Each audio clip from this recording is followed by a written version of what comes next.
Hello again, everybody. My name is Poyo Domar, and you are watching a Wrestling Inc. exclusive interview.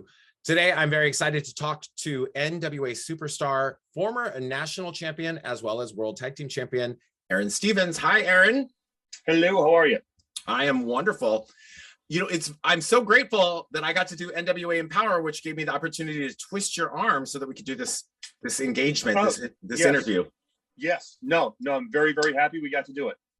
So one of the things that I experienced firsthand at Empower and then NWA 73 the next day is that there is a tremendous level of excitement amongst all the talent that is part of the National Wrestling Alliance now in its current state.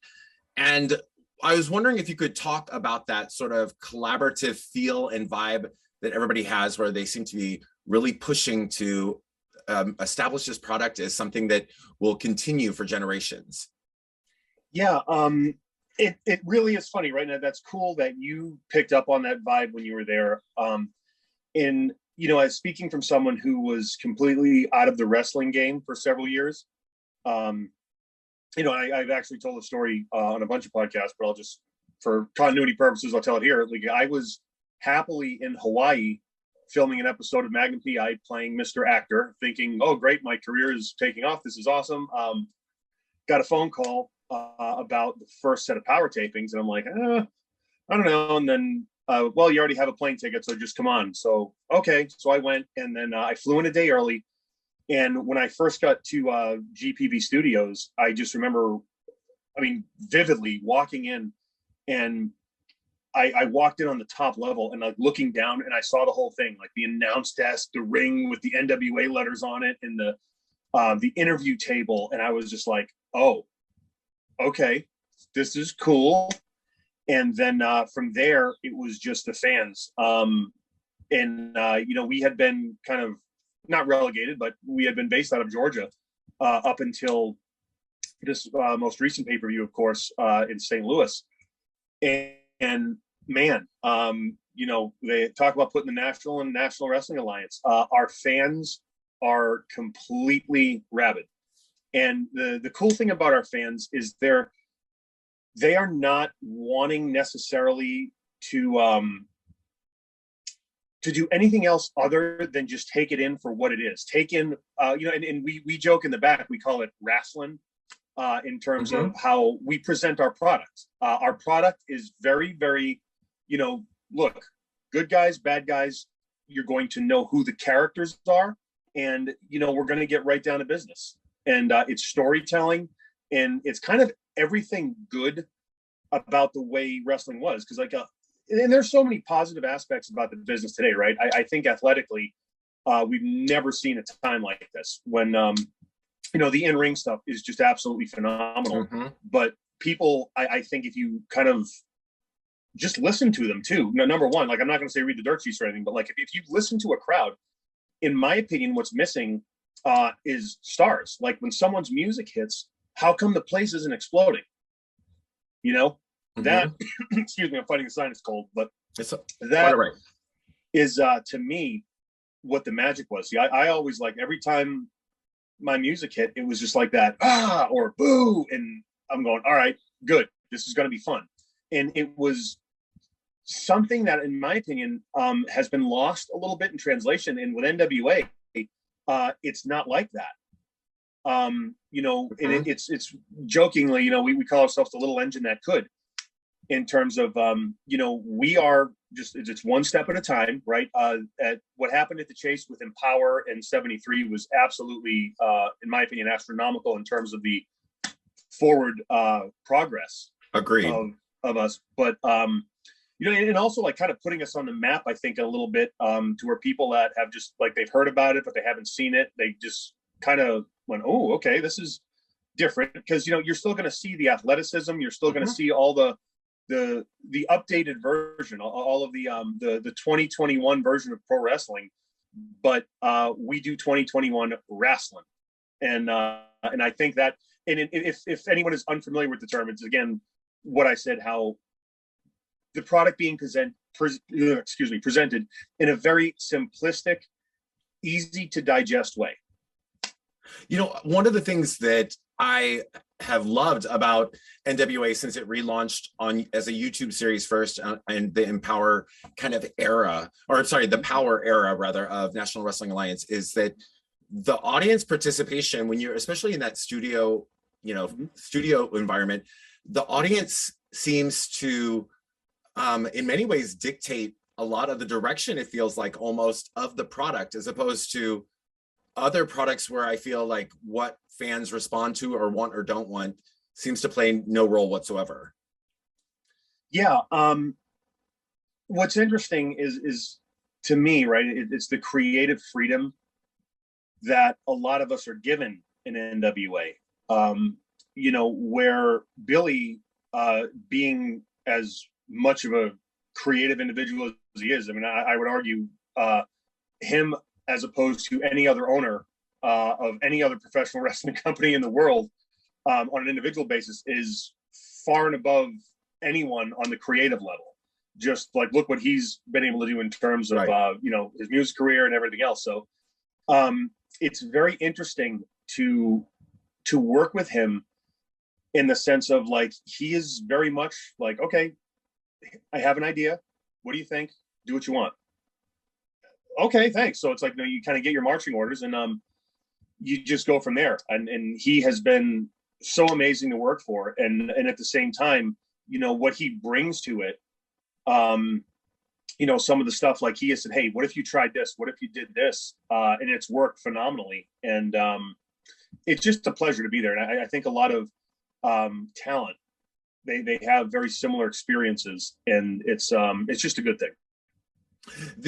When I asked the question, one of the things that I was thinking about, for example, about how the fans are, in many ways, I don't want to say they hijack it, because that's a negative thing, because I see fans hijacking shows quite often in a completely different environment. But when I think of what I mean by that is, like, they help take control. I remember, for example, looking back on your interaction with the Question Mark, and that character, I felt, when I first saw the character debut, I was like, this is, I don't know about this. But instantly, the fans made that whole story surrounding the two of you so central.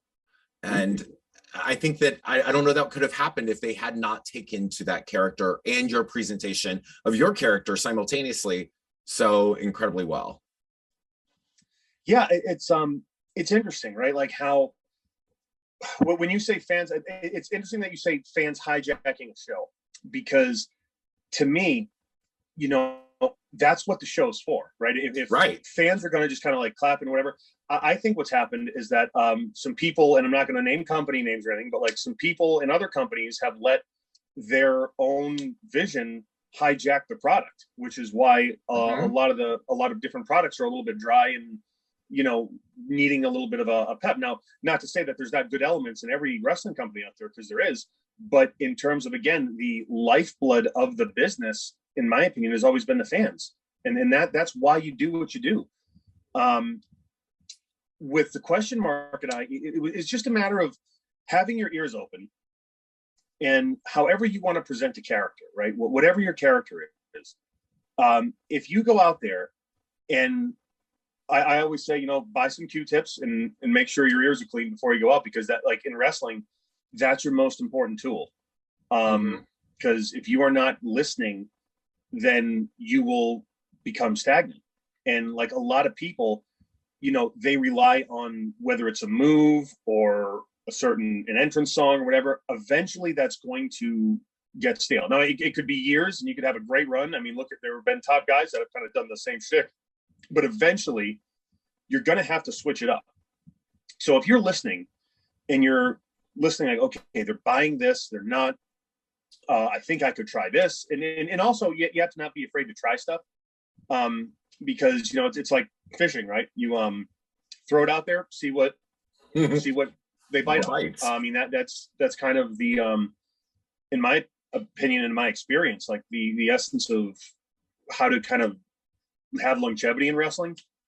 And if they're buying it, even if it's not something you want to do, because there have been so many times where, like, fans have reacted to something and I've gone, oh, really? You guys like that?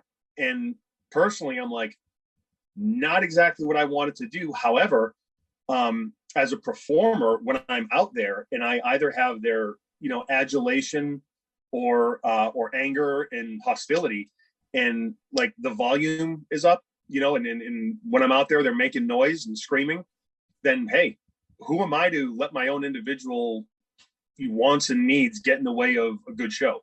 And that's how I've always kind of approached things, like with the question mark, it was funny. So him and I, excuse me, we were sitting down. I'll never forget this. We're sitting in the seats of GPB, and he's telling me what the character is. Okay. And he's like, so what do you think? I go, yeah, it is what it is, right? But I go, you need to add another layer to it, because the best characters have always been multifaceted, had different layers to them, right? So we came up with the whole idea of because I was just big on the show Cobra Kai at the time. I'm like, dude, what if you're a karate master? Like in the 80s, whoever the champion was, like you would bring someone in the territory to go work with Dusty, where and they would come in and kill everyone for about 6 months, then work the big program, and like the Mongolian Spike, like that whole deal. And so we kind of started saying, okay, let's take this and kind of add a layer to this character. And he was like, all right, yeah, I like that. And he's like, should I get a belt? Should I go? No, I go, I think you should dress just like you dress, because you, in essence, you're a parody of that era that everyone associates NWA with. And, we already had people, like Thunder Rosa was there, and again, like everyone else that was kind of up to date, new. And so I go, let's embrace what the NWA was like, be that little bit of nostalgia, and at the same time, let's not keep it boring, right? So then he's like, all right, I take it. And now, lo and behold, we go to Billy, and then the next thing we know, we've invented a country of Monrovia. Of course, as we know, Monrovia has its own flag, and there's a national anthem, and there's a whole, that just kind of spun off into its own thing. And so they did the thing where they loved him and hated me. And fortunately, I had been in kind of a situation where it was like that before. We were in a team with someone, and one's a babyface, one's a heel. And so he was just so awesome. And it was great for me to like have him, like I get to experience like the business through his eyes, to where for a long time, and I don't want to say I took it for granted, but I kind of did. Not that I never gave everything I had into a performance, but like when my music hits, people are going to react. Like that's kind of part of the deal. Like that's, because they know whatever I'm going to do, even if it's making myself look like a complete idiot, it's going to be something.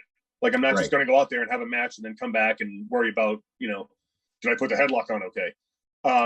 No, it's just, I want to get out there and blow the roof off this place one way or another. So, so we were there, and like, he was almost just surprised. He's like, I can't believe we're getting a reaction we're getting.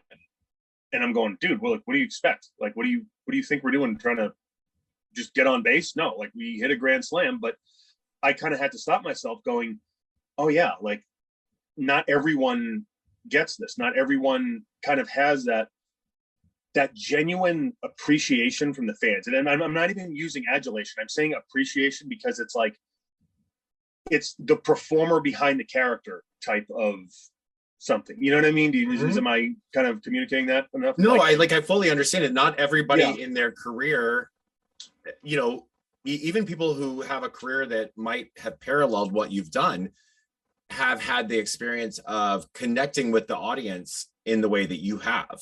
And I think that for somebody like him, who had been on like a territory type of system and performing at smaller venues and attractions or whatever, this was something that he finally experienced, that he saw others experiencing. And I'm sure, I can't imagine that it wouldn't have felt amazing for him.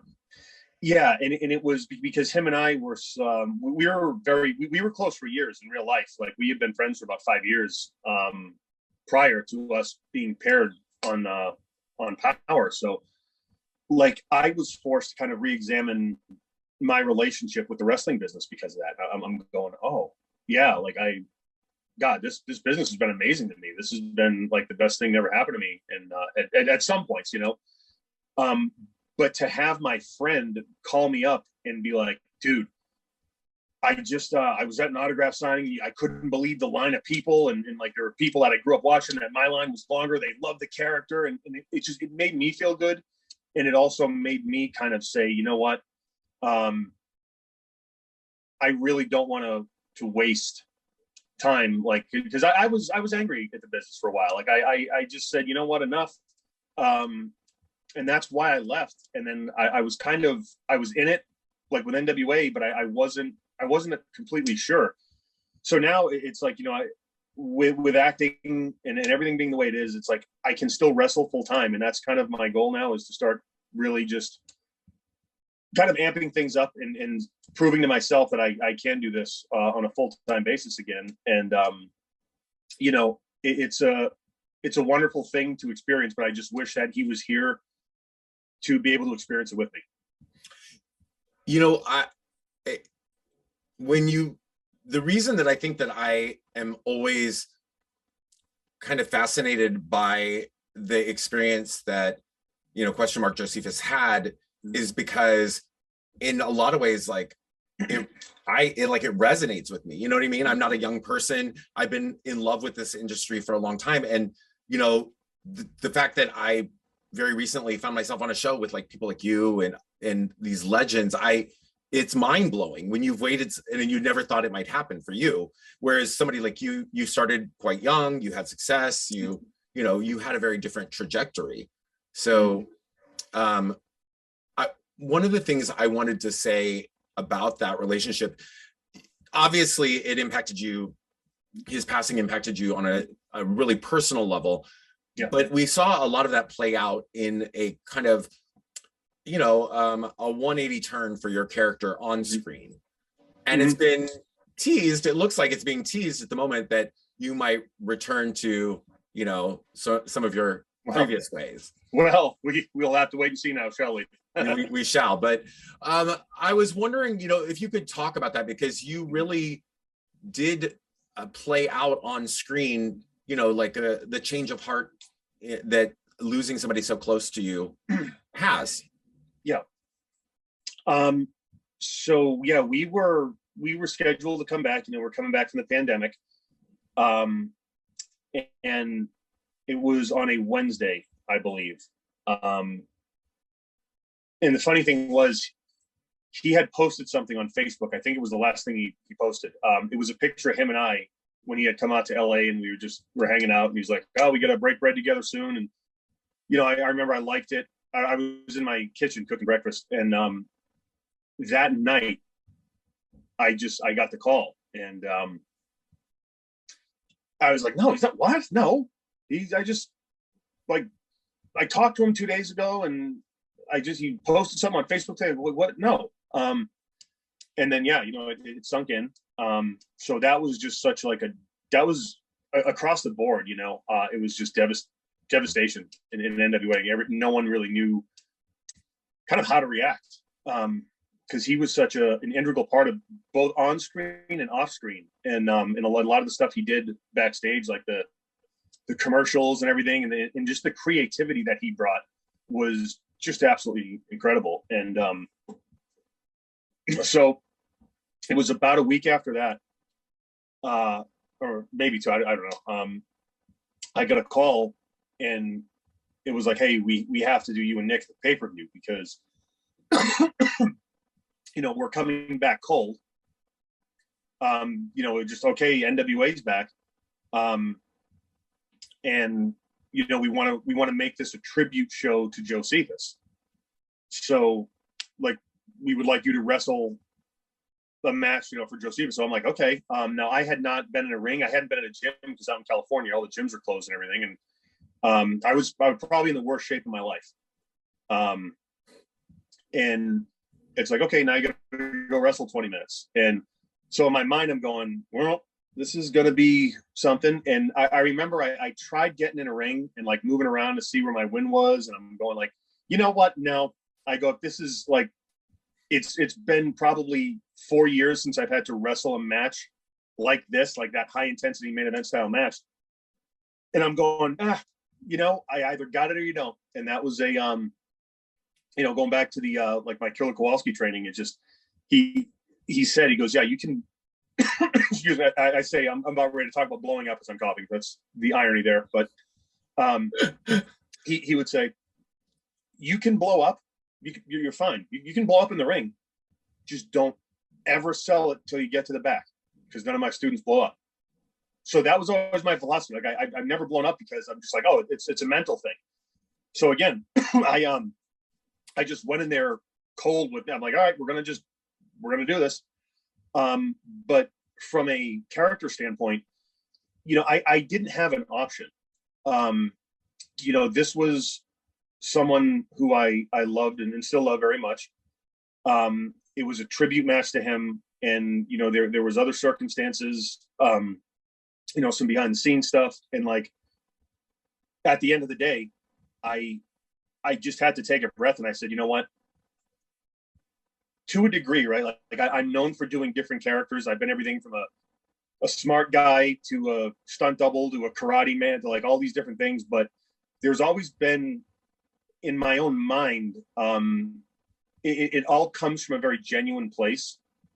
And then that's like, you know, the secret to doing characters is just don't do the character. Just, you got to be the character. But I remember I found myself for the first time in my career, like having to be just Aron, and I didn't know how to be Aron. Which, you know, that's, again, I'm sure like somewhere there's the therapist that's seeing dollar signs right now, and rightfully so. But I, you know, at least on camera, the security blanket of a persona is, to me, like something that I've always had. And now I have to go out there and like just be genuine. I remember the promo with May. I had no idea what I was going to say. Like I was still so choked up and upset. And May asked me a question. I even forgot what I said. I just remember it came from the heart. And after I said that promo, I just had this like sense of peace come over me. And I'm like, all right, we're good. Like this is going to be okay. And you know, whatever your beliefs are and anything, I truly believe that was in my belief system. You know, Joseph is giving me a degree of comfort and just kind of like let me know it's okay. So yeah, I also, I mean, I can't imagine what it's like to have to, and it's an elephant in the room. It can't go unaddressed, obviously, you know, yeah. and yeah, especially when you're recording a broadcast or a program like that so shortly after the situation, you know, it's like, so I thought it was, of course, handled so beautifully for all of you and for his fans who were watching. So thank you. now, one of the things I also wanted to ask you about, I know that you're really fairly integrally involved in the, I guess it would be the United Wrestling Network, the UWN, in that kind of, you did a lot of the Championship Wrestling from Hollywood behind the scenes work. And I just wanted you to tell us a little bit about your thoughts on the expansion. It seems to be expanding very quickly. You know, we now have Atlanta, Hollywood, Arizona, Memphis. Yeah. You know, I just kind of deal with Championship from Hollywood and Primetime Live. And it's been a super interesting, excuse me. That's okay. I am so sorry. Just pinky up. No problem. Pinky up. Yes. Yeah. Very Allison K of you. You know, it's never something I saw myself doing, but during the pandemic, Dave Marquez reached out to me. He's like, hey, do you want to write the show? I went, let's try it. And then, so I remember just trying to, like, the first episodes, I had John and Nick from there who were so helpful. They kind of like talked me through it, and I creatively like, all right, who's what, and then the first TV tapings, because I'm a very visual person. Like I need to almost just see someone in there and like how they move, what they do, how they talk, how they carry themselves, and then like my brain will go, oh, okay, that's it. So like I was able to do that, and it's been such a wonderful experience to actually, you know, see the guys and gals like take characters and just make them their own, and like they just expand as performers. And, to be a small part of that, like to where it's just like, I don't take credit for anyone because I'm not out there with them. Like we can go over a game plan in the back, but when you go through the curtain, that's your tale. So like there have been so many people, the Midnight Heat. I'm a big fan of those guys, and then of course managed by Guy Tweegacetti. Beef Candy, who is I tell you what, those guys, like you talk about just saying, hey, I want to try to put you guys together, maybe this will work, and just amazing attitudes. And just in my opinion, they're one of the best acts in the business today. I cannot say enough good things about those guys. And there's so many others that I'm just really, really pumped to just like kind of sit back and go, oh, okay, like I can just write you in here and you're going to take care of yourself. Like your character, you're going to do something fun and you're going to make it work. So the Bodega is another group. The Bodega, I often said, like I would put those guys on TV on a national, international scale today. I mean, Papo, Limelight, and Slice Boogie, there's just magic with the three of those guys. So, well, I mean, Papo is, I think, an undiscovered talent. Papo, yes. What's that? You said Papo? Yeah. Yeah, I think go ahead. No, I was just going to say that of the three that you meant, of the three members of the Bodega, he's the one who has not had that sort of, we've seen Danny Limelight, we've seen Slice Boogie, we see Slice Boogie on NWA, but Papo's not been there. Man, if I could ever help, and I still am, like if you're a promoter or if whoever, just check out Papo, and he gets the Aron stamp of approval, because that's someone, like, I didn't have to tell him anything. Like, just there's the camera, go. And man, you talk about just an awesome character, and just a great human being too. Like in the back, he's just a real pleasure to have. So, and it's just been awesome to be able to work with him. You said that you were uncertain about the idea of what it would be like for you to write a wrestling show or kind of have that role. But to me, you have certainly the theatrical element, your background with the acting, as well as the wrestling experience. So to me, that seems like a natural progression or fit for you. Oh, thank you. I just did, like, my attention span's only so much. See, like, I am so focused when I'm performing. Like I just get into this. It's like a Zen zone, right? I'm just going, okay, whatever. Like, put me in my underpants in front of 20,000 people and I'm fine. And then say you're on live TV. I am the coolest, calmest person you will know. But then in real life, it's just like, I don't know if I have the attention span. I don't want to worry about, 20 or 30 other talent and what they're going to do. It's like, but again, like in life where you don't know until you try. So I was like, look, I'm presented with an opportunity. I don't know if I'm going to get this opportunity again. Let me just jump head first, and cautiously though. But make sure there's water in the pool first. But just go and kind of just try the opportunity. Just try it. And I think that can be said in any business. When you're presented with something like that, was it Jordan that said you miss 100% of the shots you don't take? So. And that's true, and you never, I think that for those of us who've lived long enough, that you never know what seemingly, I don't know, maybe, I don't want to say meaningless, but inconsequential opportunity that drops in your lap, that all of a sudden it's your full-time career, or it becomes your new life passion or something like that. That's so true. I was wondering, we are seeing the changing of directions for NWA, like, or I don't want to say changing of directions, but like the progression, as you've said, now the company is touring again. I think you just did Kentucky, we just did St. Louis. So as things begin to grow and build out for the company, where does it start to fall in the landscape of what is offered in the world of professional wrestling? Does that question make sense to you? Yeah, 100%. I think that the NWA is in 2021 the equivalent to ECW in the mid to late 90s. And I say that in the sense of, we are simply the alternative to what mainstream wrestling has been putting out there. ECW, they were taking it to the extreme and doing all this crazy stuff, and with the no rules and yada yada. But with us, we're like, okay, whatever, we believe in this. And you got to experience what it's like, to where it's funny because, you think the NWA, it's like that old school kind of like Southern wrestling, good old boy system. But that locker room, that's pretty much the most like positive, happy, like everyone helps everyone kind of environment I have ever been in my career. And that includes OVW and, circa 2003, which was another phenomenal locker room. Like we're all still like family to this day, but so the NWA, it's like what it's become is like we understand like what it is. And people like I'd like an opportunity here. You can't just walk in there. Like you almost have to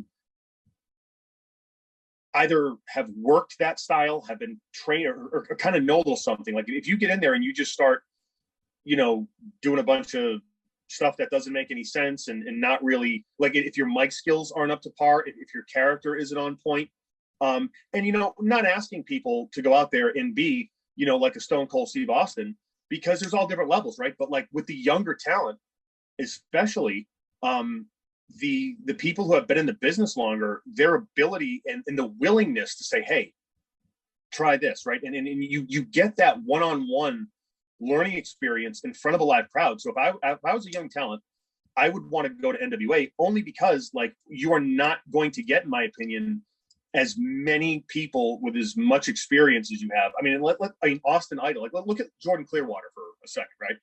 So we have Jordan Clearwater, young kid who I actually saw in championship from Hollywood, and he saw his potential, and again, great kid. Okay, we need to do something. Let's just kind of get you along the learning process, because there's not a lot of teachers out there, especially in California. My conversation with Dave Marquez initially, I was kind of like, yeah, I'm not really a fan of SoCal wrestling. He goes, good, neither am I. I was like, what? And he's like, but no one has really kind of taught anyone like how like the business was and what the business is to this day. So it was interesting. So like, okay, we're gonna take this kid and let's just start learning him, as we say, right?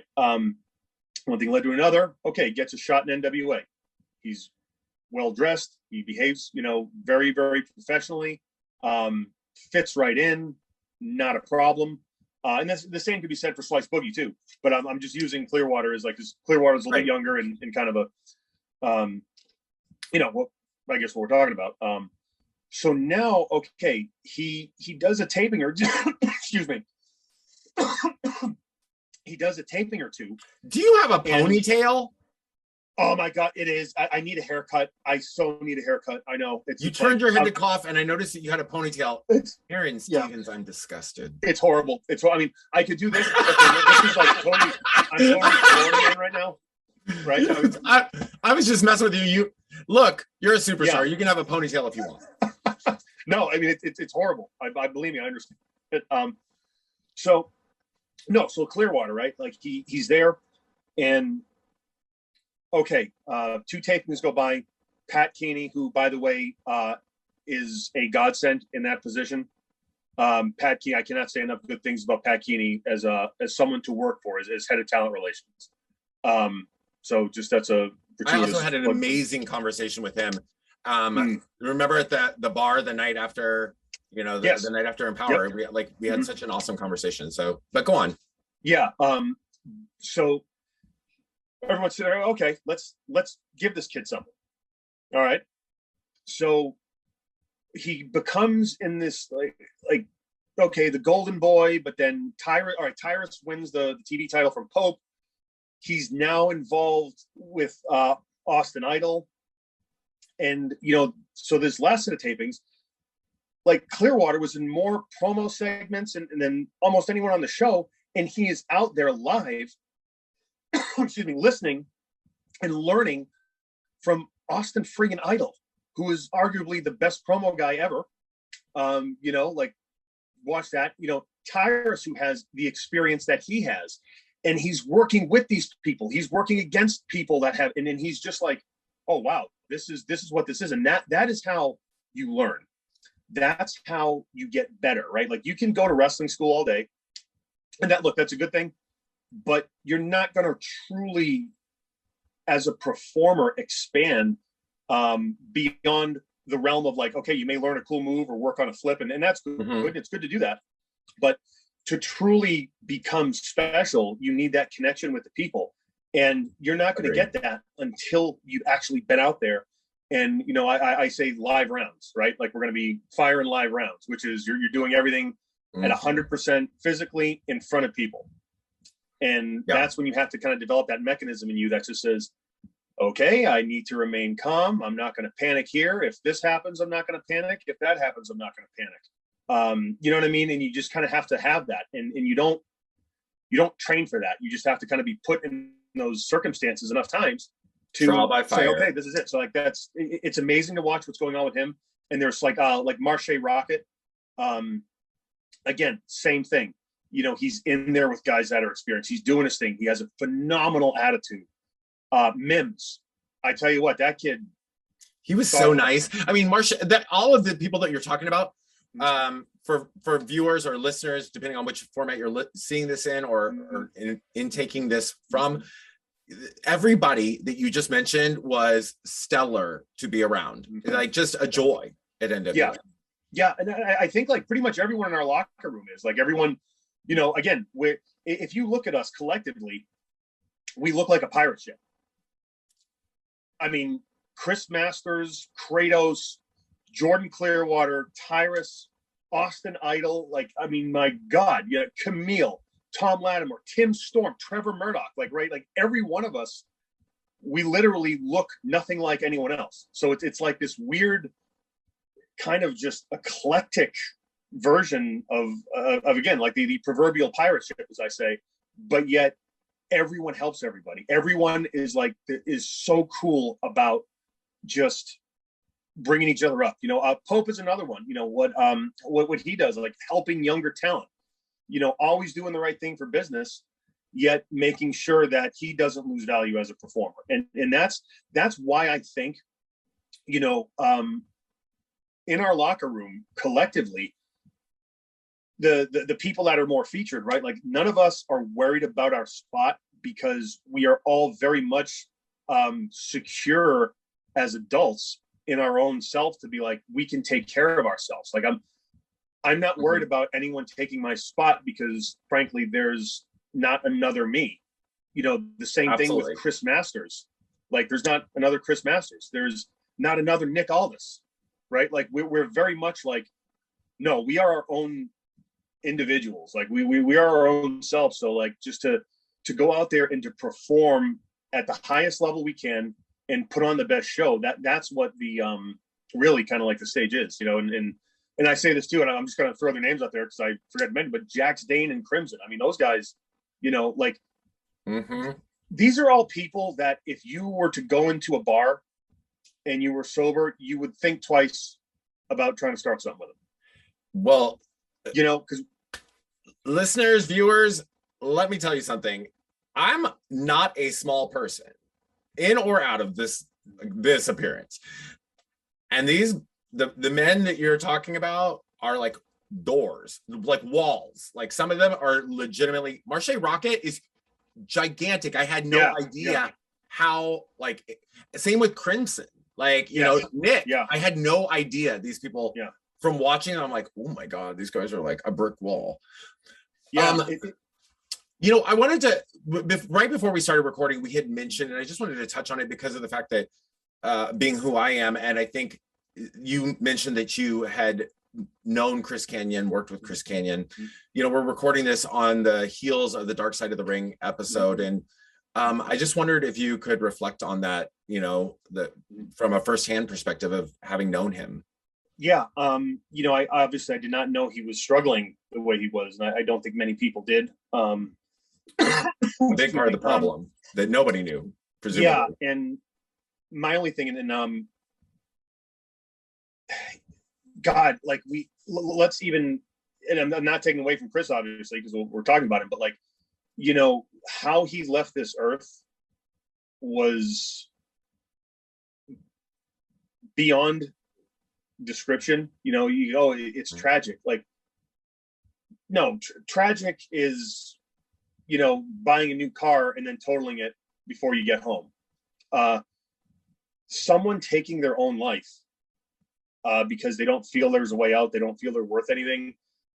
In my opinion, there's not words that can describe the level of just tragedy. It's a different stratosphere as far as that goes. And we had Daphne yes, a couple of weeks ago, about a month ago maybe. Same thing happened with her. And this is a problem. Like, this is in this industry, because I think a lot of us were so used to these big personalities and being something that's so huge, and then sometimes in real life, like you're not sure where you fit in, right? I was in a very unhealthy place when I left WWE. To me, like, there was a lot of questioning. Like, I get better responses than your champion on the house shows or live events, as they call them, right? Like, people are screaming for me. I wasn't out there and they're chanting my name. You've given me one character, I've turned it around. You've taken my legs out from under me creatively. I've said, fine, I'm going to do this. And like, it works. And like, I felt there was nothing more I could do. Right. So on the surface, I was very much like, it's fine, whatever. But no, inside it was killing me. And my personal relationships suffered because of it. I became someone that I hated. And I was turning into someone that I hated. And like, it was at a point to where, like, when my life was kind of just falling apart and I couldn't get a grip on who I was, I had to step away. I was angry at the business, I was more angry at myself, maybe. It was, bottom line, it was an unhealthy path I was on, and I recognized it. I at least, like, I was able, by the grace of God, to say, this is not a road I want to continue on, because even at that time, I had seen, like with Chris, how it ends. Yeah. And it's not good. So, I was able to kind of halt that. And, when people are not, and other of your friends or coworkers, they're not able to do that, it's it's heartbreaking. It's like, again, words cannot describe what it is. And should you have reached out? Like, look, if no one knows what you're going through, correct. And if I had a friend and I knew that they were hurting that bad, yeah, I'd call them 3 times a day. But if you don't know, and yes. it's like, I should have known, I should have been, like with Daphne. And this is a horrible time to plug the podcast, but I do a podcast with April Hunter called The A Show.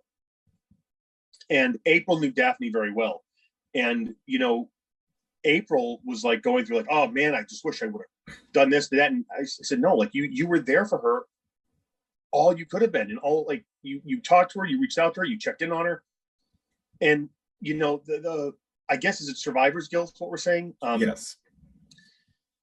See, I'm also not a fan of that, because if in your heart you genuinely know that, yes, you would have helped them.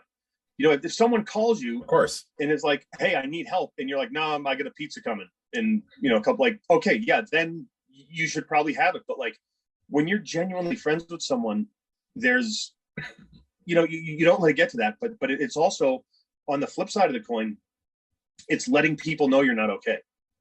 It's letting people know that, like, hey, I'm not in a good place mentally right now.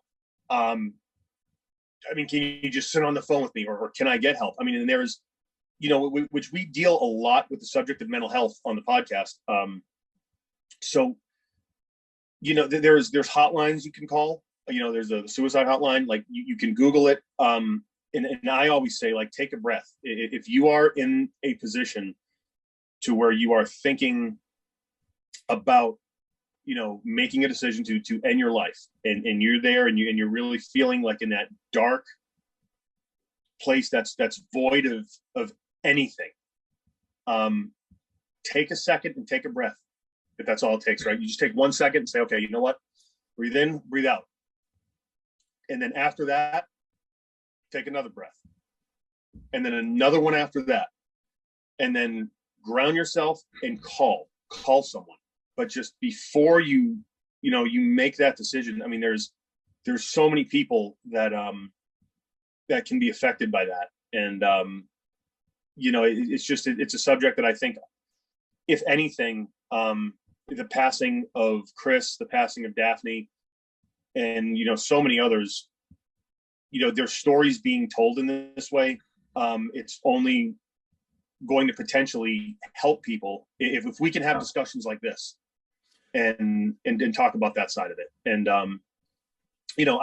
I tend to be an eternal optimist, or at least I try to be, and I think that there is the light at the end of the tunnel. But again, to not have Shannon, Daphne, to not have Chris, that's just a cost that's just too high. I think that whether you're a professional wrestler or drag performer, or some, anybody in the public eye, people view individuals in the spotlight as like larger than life or somehow impervious. And I think that thing that you talked about earlier in our conversation, where you said, following the passing of question mark, you had to go out and be Aron, and you didn't know how to do that at a public level. And I think that we get caught in that, we get caught up in the presentation of the public image, and we don't want to sully or tarnish that with reality. And I think that it keeps a lot of people trapped in that place of being unable to get help. You know what I mean? Like you just can't get help. Yeah, I agree. It's I mean, of course, like you mentioned Pope, and I told you privately that Pope and I just talked about that same thing on his podcast. He had me on as a guest to talk about it, because the experience that Chris had, like the idea that his career would be ruined, or he would be ruined. And I'm like, and here I am getting to do something amazing, like Empower with y'all. So I guess tell me, in closing, tell me a little bit more about the podcast, where people can find it. And April Hunter, I interviewed her so long ago, but I'm sure she wouldn't even remember, but she's got a memory like an elephant. So, but it was a different lifetime ago, it felt like. But tell us a little bit about that and where people can find it. So we are on Patreon, Twitch, YouTube. If you go to my Twitter, which is at Aron's Thoughts, ARONS Thoughts, you can find out all the information on the A Show, or my Instagram. So I need Instagram followers, apparently. Like, I need to step my Instagram game up. So Instagram is at the Aron Files, TheAron Files. You'll get all the information you need. And just type in the A Show. There's the icon of April and I, which you can't miss us. I have the blue robe. She has the red hair. Like all the information you need there to go check it out. We had Mick Foley on last week, and we're going to be going live tomorrow on Twitch. And it's we're going to be talking a little bit more about mental health and kind of following up with Mick. And it's funny because that's kind of the trajectory of the show. It's just kind of naturally evolving into that. And a lot of people, they enjoy the humor that we have, which that composed with, at the same time, dealing with subjects like this. We approach it in a different way. And at the same time, we don't take away from the seriousness of it and trying to help people. But at the same time, letting people know it's okay to reach out. It's okay if you're hurting, if you're lost, if you're in that dark place, which, I mean, nowadays we all get to. So that's kind of where we're at. It's part of the human condition. It is. Every moment cannot be wonderful and spent with superstars such as yourself talking. I appreciate you taking time today to talk to me for Wrestling. Thank you. And I look forward to seeing what comes for you in the National Wrestling Alliance. And of course, not only was I on the show, but I think part of what got me there is being an avid fan of what you do. So thank you for sharing it. Oh my God, thank you. That is so kind. And you know what? I hope to see you back in NWA soon. I hope so too. Send my best to Billy. Yes, will do. Thank you again. This was so much fun. Thank you. I appreciate it. Listeners, that is Aron Stevens. Find him every Tuesday on National Wrestling Alliance Power broadcast. So check it out. I'm Poet Omar. Catch me Thursdays on the Wrestling Inc. Wink Daily with Nick Hausman. Until next time, bye.